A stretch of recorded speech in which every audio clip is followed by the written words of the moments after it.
Hi guys, and welcome back to my channel, Sonic Love. So in today's video, we're going to be doing a unboxing and first impression of the Anbernic 1x1 rgCube. Now, I've been really excited and looking forward to this one because I absolutely loved the RGB30, which was a one-to-one screen, less powerful, not as premium, and I'm really excited to showcase this one for you today, going over some specs, going over the controls, going over the overall feel, and then as much showcase as possible on the gameplay side of things on this unit.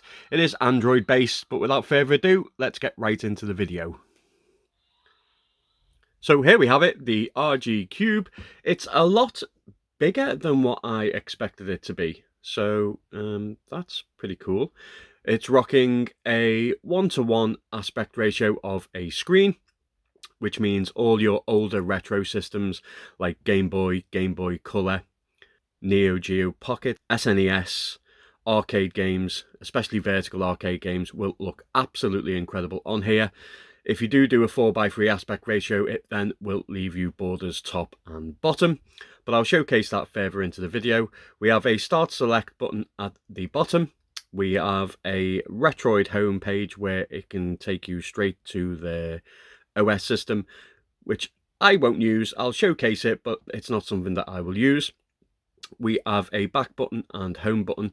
We have a D-pad, which is the old Sega Mega Drive D-pad, which looks absolutely incredible and feels amazing, and I'm so glad that they go with this D-pad because it is amazing for platforms, fighting games. The list is endless. Really good. We have whole stick switch style analog sticks. Now these have got a great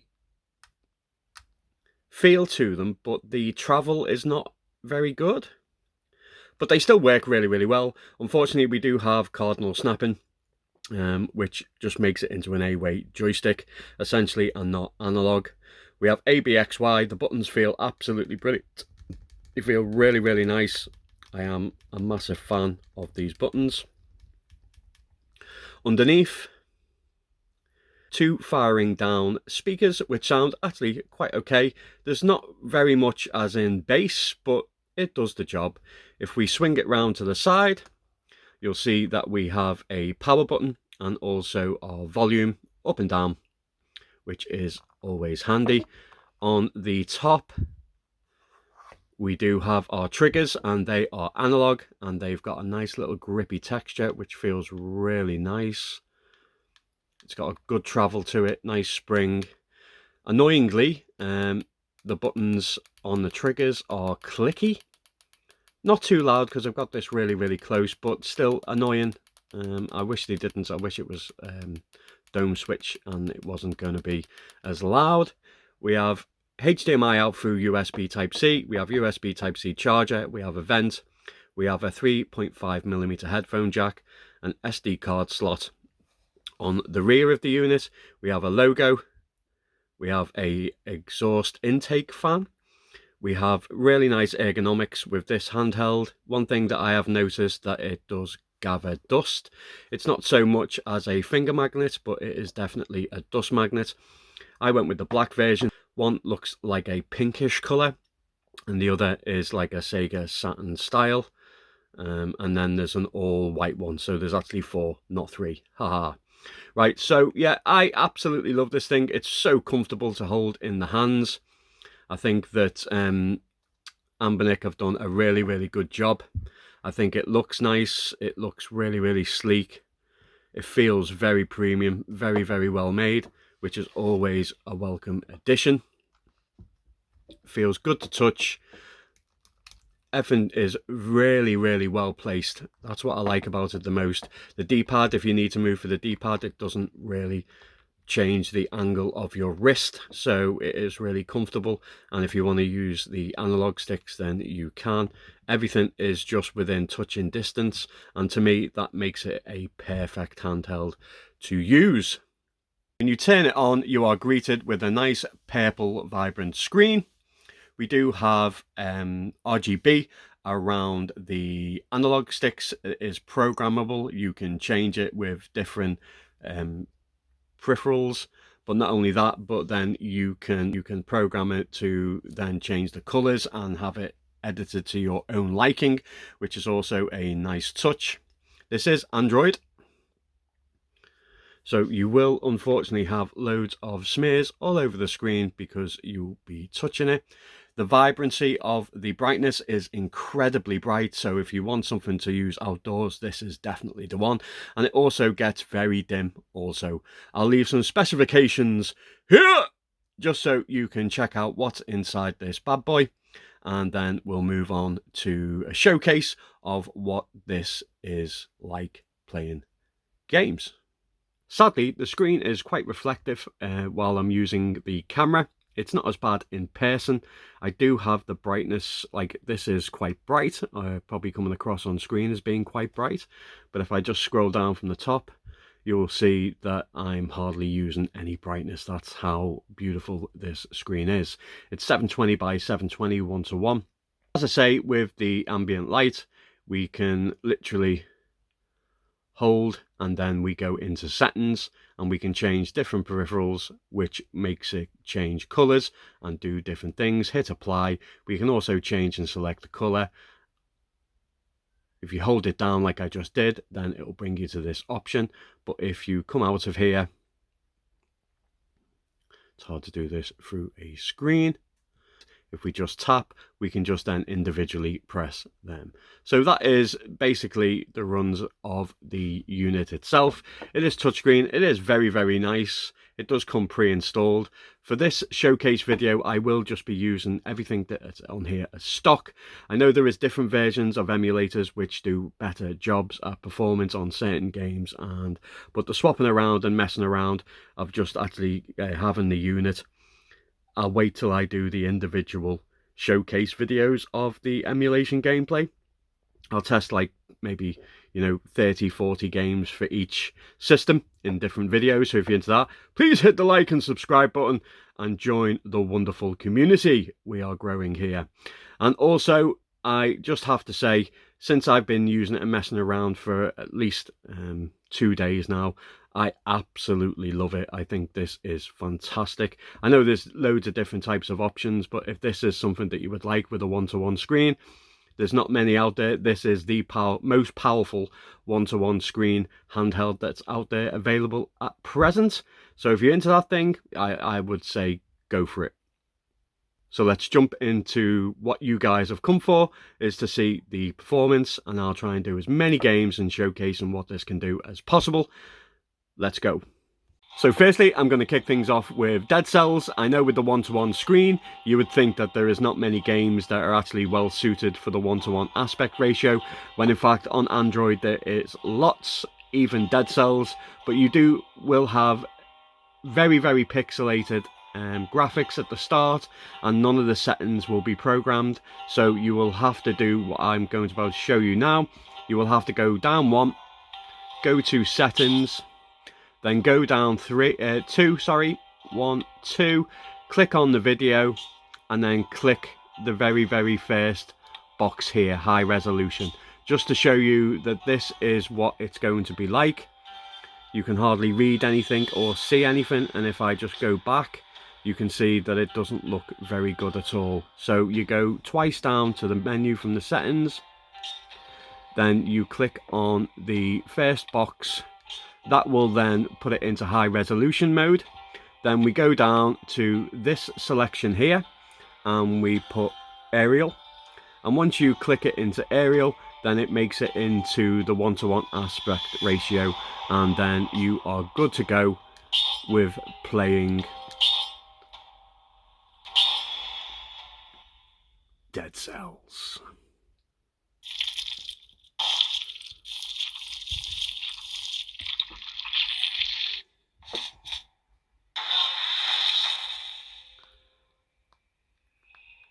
So the controls work straight out of the box.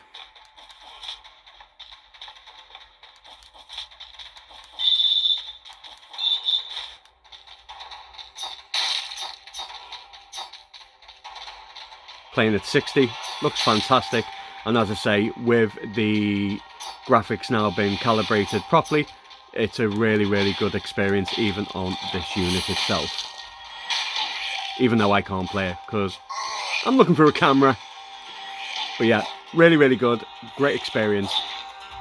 Another one that looks incredible. Hold on a minute, it's gone too loud. Another one that looks incredible on this one-to-one display and also plays really, really nice is Horizon Chase. Again, didn't need to map the controls. Controls were already mapped.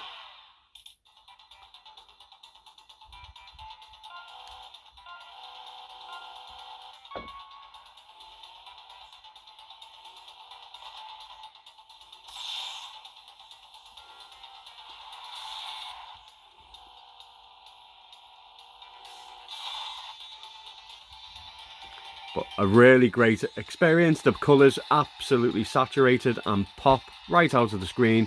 Looks really, really good. Can't complain. Really liking the experience of Android on the rgCube. Monster Hunter Stories is another one that looks absolutely fantastic on the one-to-one aspect ratio. Let's just use the controls with this. You will have to use the key mapper. So just to show you that it actually works really, really well and looks fantastic. We can look around. Very, very smooth. All the settings are on the highest and it looks incredible.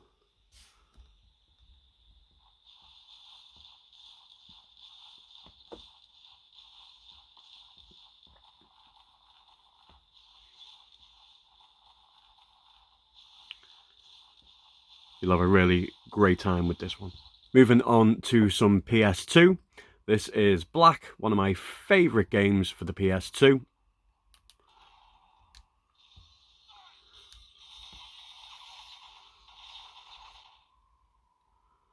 And this is at 1.75 resolution, Vulkan back end,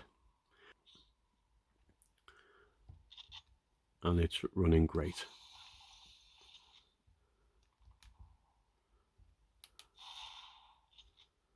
I will do a showcase video showcasing lots more. I'll also have all like the FPS, and I will also use different forks of Ether SX2. So like Nether SX2 and so forth.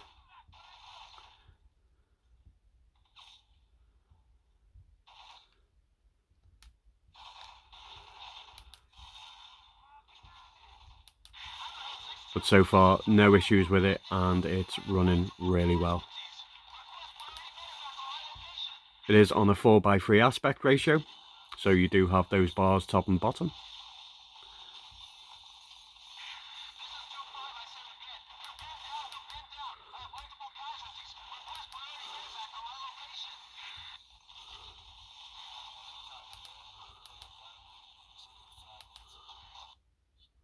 And I died. But yeah, really, really good. Hope it's coming across just how nice it looks. Really good experience. So here we have Yakuza, and this is a 2x resolution. The FPS is in the top right, but it's very, very small. But if it goes red, then you'll know that it's not running or there's any stutters. But this is a 2x and it looks absolutely incredible.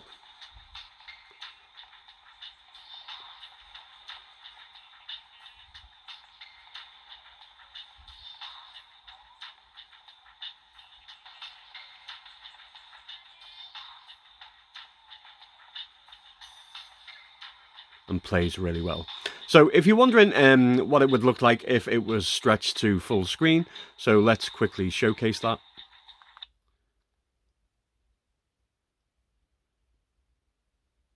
Hard to do through the camera.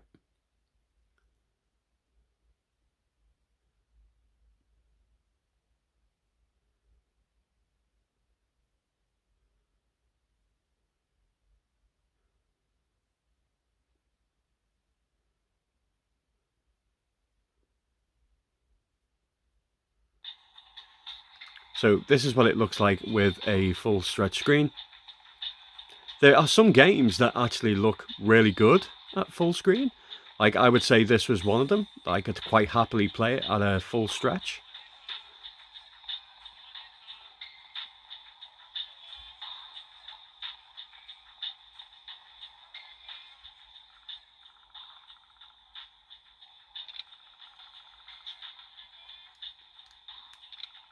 So it's entirely up to yourself whether you'd want to play it in stretch mode or you want to play 4x3. As I say, 4x3 you will have the borders, but it still looks incredible when it is stretched in certain games. Like this one looks great. Let's move on to something else. Another system that I really enjoy playing on here is 3DS. I'm at 3x resolution with Ocarina of Time, and it looks absolutely incredible. I love the size of the screen of the top portion. I think it looks really, really good as the main screen. Yeah, loads of visual fidelity. Looks incredible at 3x resolution. Full speed, plays great, looks great.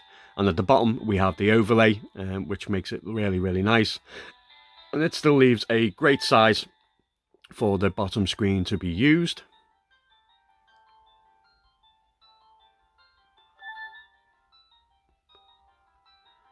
But you can also use the controls when you map them. Just so you can see that I am at 3x.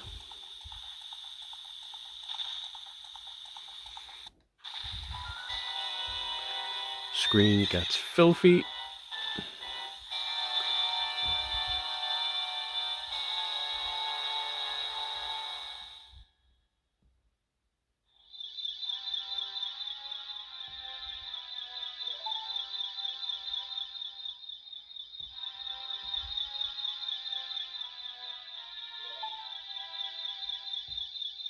But really, really great experience with 3DS on the rgCube. Senran Kagura, we have Senran Kagura 2, Deep Crimson, 3x resolution, plays full speed and looks incredible.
The star of the show with this RGB cube is GameCube. Hence the name, hence the game. I absolutely love it. This is 2x resolution and it just plays magically well.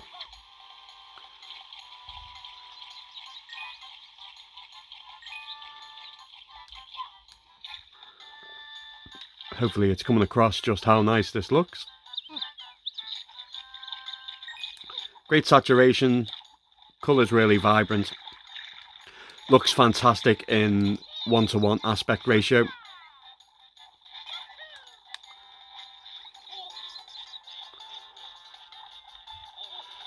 I've really been enjoying GameCube on here, guys. So if you're a massive if you're a massive GameCube fan, then I could highly recommend this just for GameCube alone.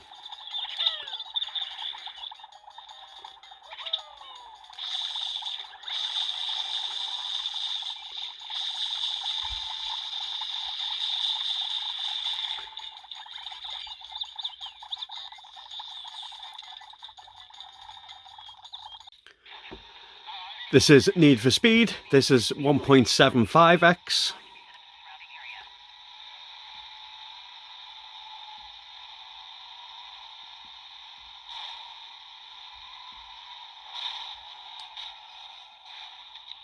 The little swine.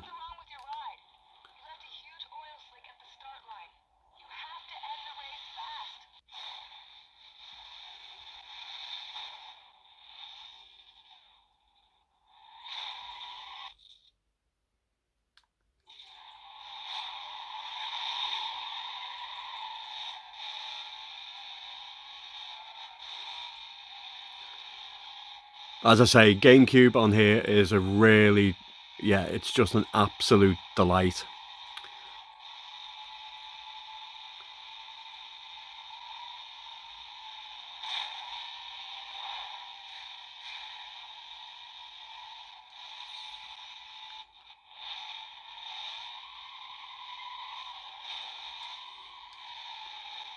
Playing through a camera is absolutely hard stuff to do.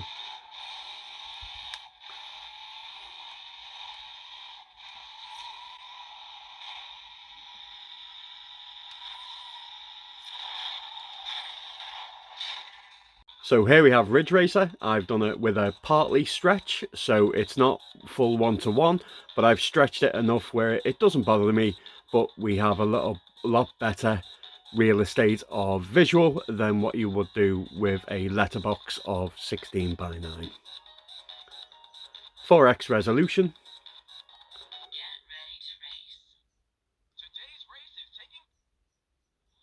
Looks fantastic.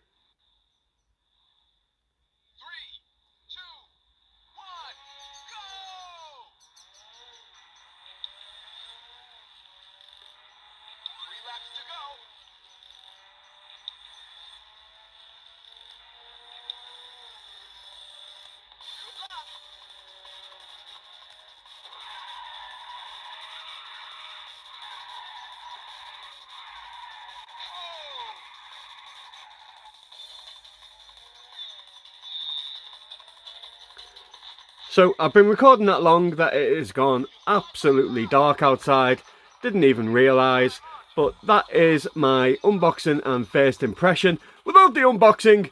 But yeah, love to know your thoughts on this, guys. I will do lots more videos showcasing individual emulation.